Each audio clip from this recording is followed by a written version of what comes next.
Hi guys! Magluto naman tayo ng crabs na may gata at gulay. Una, magpakulo muna tayo ng tubig. Tapos, lutuin na natin na mga 5 minutes ang crabs. Hindi siya yung lutong-luto na kasi lulutuin pa natin siya. Una, maglagay tayo ng kunting mantika at magisa tayo ng bawang. At saka pagkatapos, isunod natin ilagay ang sibuyas at luya. At gisahin lang natin ang mga lamas. At kapag matapos na mag-isa, at ilagay natin ang kalabasa. At isunod natin ilagay ang crabs. At pag nalagay na lahat ang crabs, ang una natin ilagay na gata ay yung pangalawang gata. Kasi yung purong gata, mamaya natin ilagay sa pinakahuli.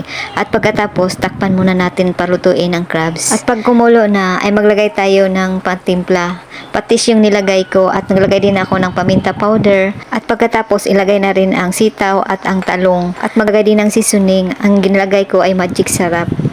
Pangdagdag din lasa para hindi siya gaano maparat. Halimbawa kung marami man ang lagay na patis, ang magic sarap ay hindi siya ganun pangpalasa din siya. At pagkatapos naglagay ako ng bell pepper at saka nilagay ko na rin ang gata na puro gata at saka yung pinakahuli.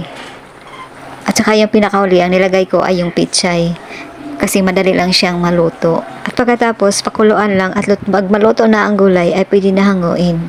Masarap ito guys. Subukan nyo rin magluto ng ganitong klase ng luto ng crabs.